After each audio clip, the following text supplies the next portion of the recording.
जय श्री कृष्णा दोस्तों।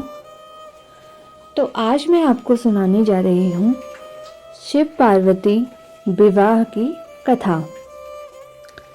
बहुत समय पहले की बात है, जब धरती पर अधर्म बढ़ने लगा था और देवता भी परेशान हो गए थे।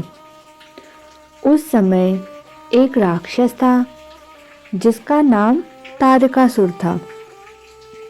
उसने कठोर तपस्या करके भगवान ब्रह्मा से वरदान प्राप्त कर लिया था। तारकासुर ने वरदान में मांगा था, मुझे सिर्फ भगवान शिव के पुत्र ही मार सके। ब्रह्मा जी ने वरदान दे दिया, लेकिन उन्हें पता था कि भगवान शिव तो माता सती के वियोग के बाद गहरे ध्यान में चले गए हैं और अब वह विवाह नहीं करेंगे। इधर तारकासुर का आतंक बढ़ने लगा था। वह देवताओं को परेशान करने लगा, यज्ञ भंग करने लगा और स्वर्ग पर कब्जा करने की कोशिश करने लगा। सभी देवता डर गए और भगवान विष्णु के पास पहुंचे। देवताओं ने हाथ जोड़कर कहा, प्रभु हमें तारकासुर से बचाइए। भगवान विष्णु ने कहा, तारकासुर का अंत सिर्फ भगवान शिव के पुत्र से ही होगा। इसके लिए भगवान शिव का विवाह होना जरूरी है। देवता समझ गए कि अब भगवान शिव को विवाह के लिए मनाना ही होगा। उसी समय हिमालय पर्वत के राजा हिमवन और रानी मेना के घर एक सुंदर कन्या ने जन्म लिया। उस कन्या का नाम रखा गया पार्वती। जन्म लेते ही पूरे महल में खुशियां छा गई। देवताओं ने आकर आशीर्वाद दिया और कहा, यह कन्या बहुत महान होगी और भगवान शिव की पत्नी बनेगी। पार्वती बचपन से ही बहुत शांत और भक्ति भाव वाली थी। वह हमेशा भगवान शिव की मूर्ति के सामने बैठकर ध्यान लगाती रहती थी। एक दिन नारद मुनि हिमवन के महल में आए। राजा हिमवन ने उनका स्वागत किया और कहा, मुनिवर मेरी बेटी का भविष्य बताइए।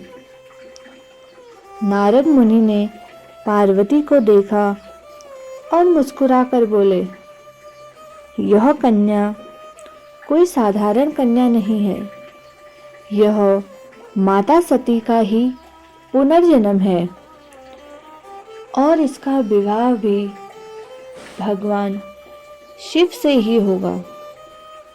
यह सुनकर राजा और रानी बहुत खुश हुए, लेकिन नारद मुनि ने एक बात और कही, भगवान शिव को पाने के लिए पार्वती को कठोर तपस्या करनी होगी। पार्वती बड़ी होने लगी और उसकी भक्ति भी बढ़ने लगी। वह रोज सुबह उठकर भगवान शिव की पूजा करती थी, फूल चढ़ाती और ध्यान लगाती। एक दिन उसने अपने माता पिता से कहा, मैं भगवान शिव को ही अपना पति बनाना चाहती हूँ। यह सुनकर माता मेना घबरा गई। उन्होंने कहा, बेटी शिव तो जंगल में रहने वाले, भस्म लगाने वाले और साधु हैं। तुम एक राजकुमारी हो। लेकिन पार्वती ने शांत स्वर में कहा, माता मेरे लिए भगवान शिव ही सब कुछ हैं। पार्वती का विश्वास अटूट था। एक दिन पार्वती भगवान शिव के पास कैलाश पर्वत पर गई। वहां भगवान शिव गहरे ध्यान में बैठे थे। पार्वती रोज जाकर उनकी सेवा करने लगी। फूल लाना, साफ सफाई करना, पूजा करना, ध्यान में बैठना। भगवान शिव ध्यान में लीन रहते और कुछ नहीं बोलते, लेकिन पार्वती बिना थके उनकी सेवा करती रही। यह सब देखकर देवता खुश थे। अब भगवान शिव का विवाह संभव हो सकता है।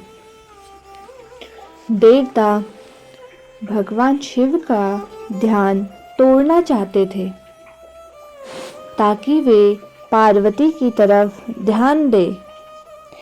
इसके लिए उन्होंने कामदेव को बुलाया।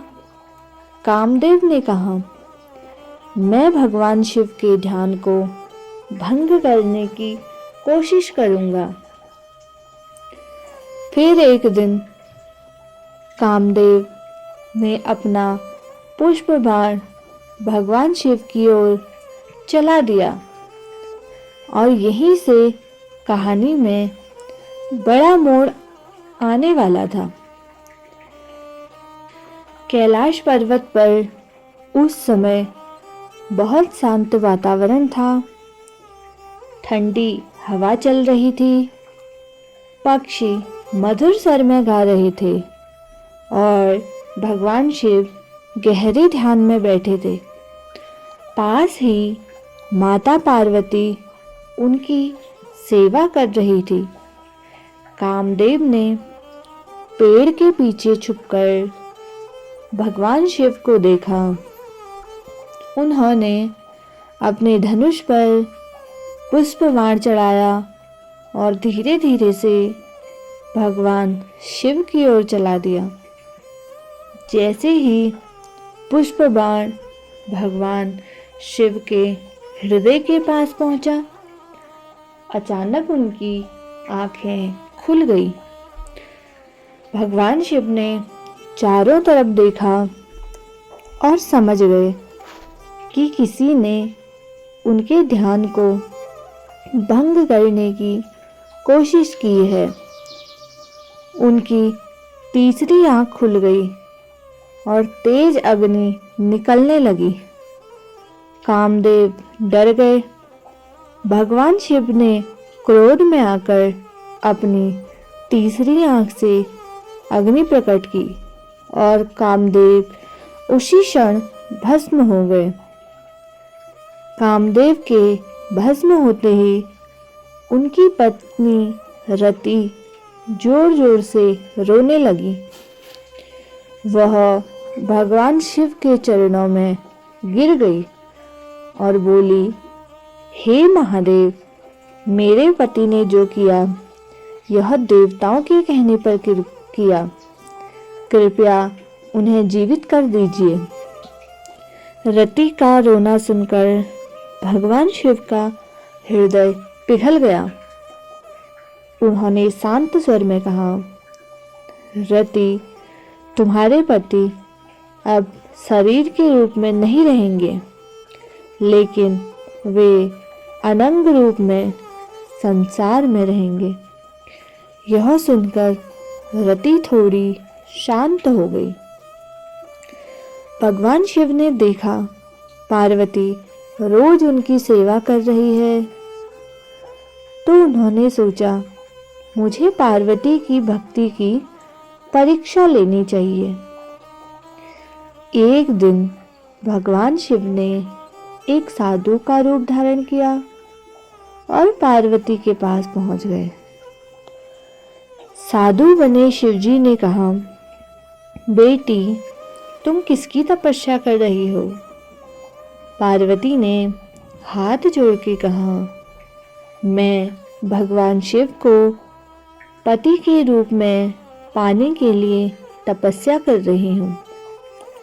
साधु मुस्कुराए और बोले, शिव तो भस्म लगाने वाले, जंगलों में रहने वाले और अजीब स्वभाव के हैं। तुम एक राजकुमारी हो, उनसे विवाह क्यों करना चाहती हो? यह सुनकर पार्वती को थोड़ा दुख हुआ, लेकिन उन्होंने शांत स्वर में कहा, भगवान शिव मेरे लिए सबसे महान है, मैं उनसे ही विवाह करूंगी। साधु फिर बोले, शिव के पास ना धन है, ना महल है, ना सुख सुविधा। पार्वती ने दृढ़ स्वर में कहा, मुझे धन और महल नहीं चाहिए, मुझे सिर्फ भगवान शिव चाहिए। भगवान शिव पार्वती की भक्ति देखकर बहुत ज़्यादा प्रसन्न हुए। उन्होंने अपना असली रूप दिखाया।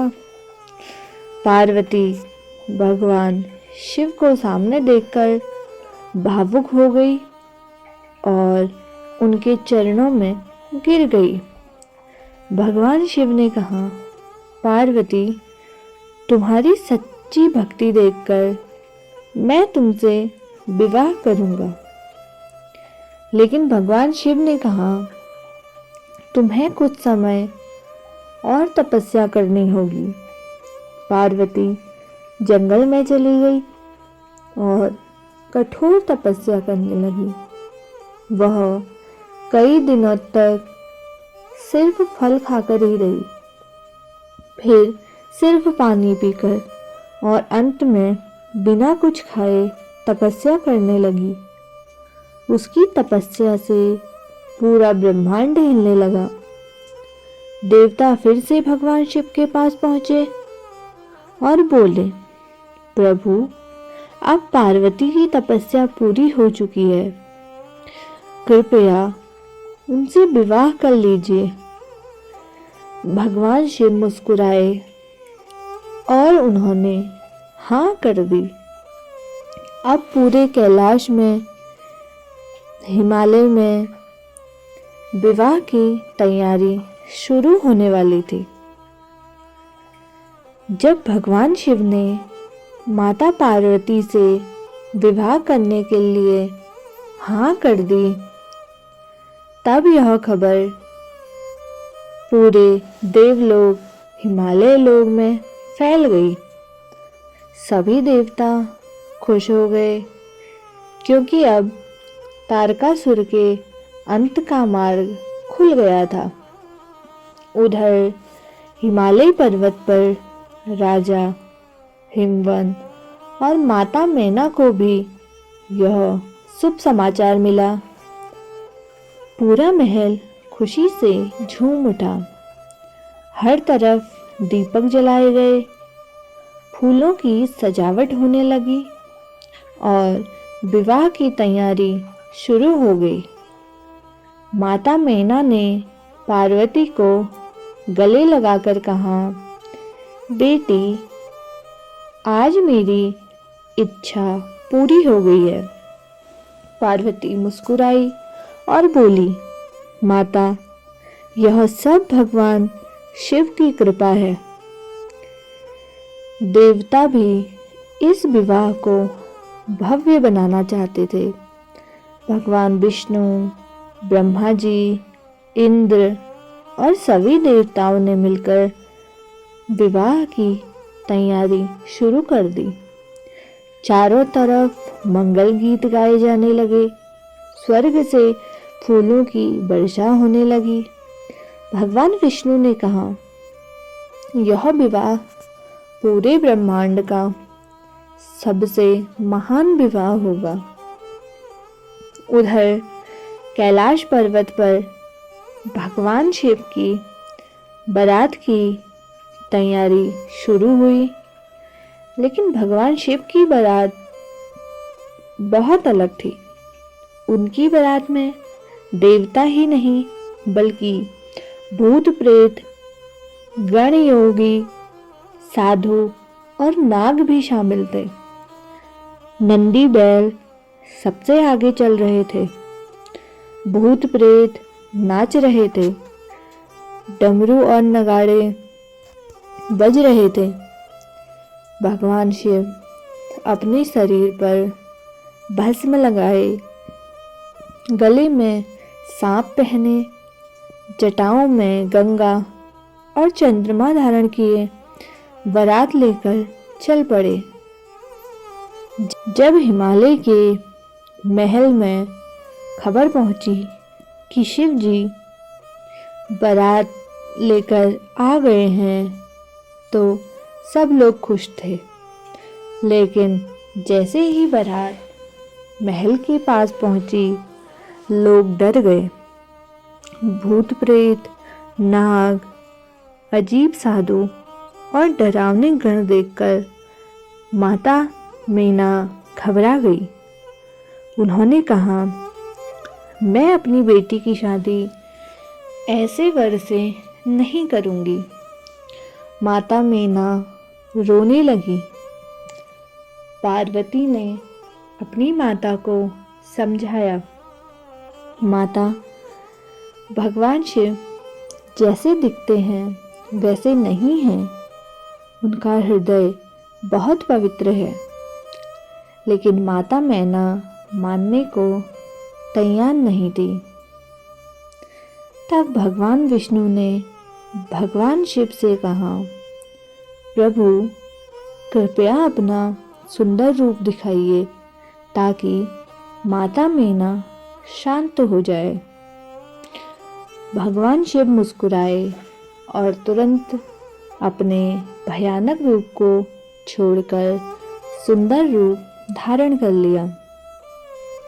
अब भगवान शिव दिव्य आभूषणों से सजे हुए थे, सुंदर वस्त्र पहने थे और उनका रूप बहुत आकर्षक था।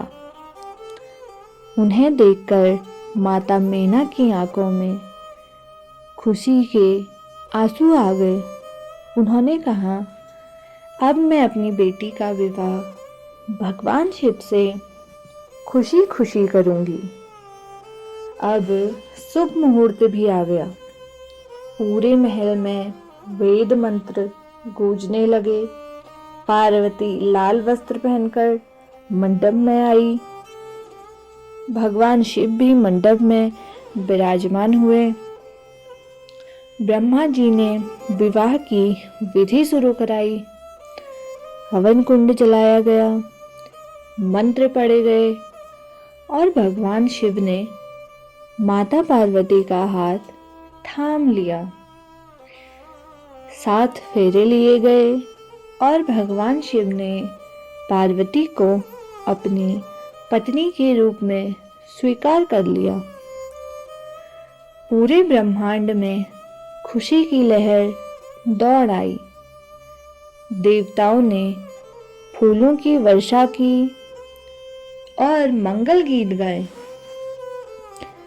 भगवान शिव और माता पार्वती का विवाह सिर्फ एक शादी नहीं था, बल्कि यह धर्म और शक्ति का मिलन था।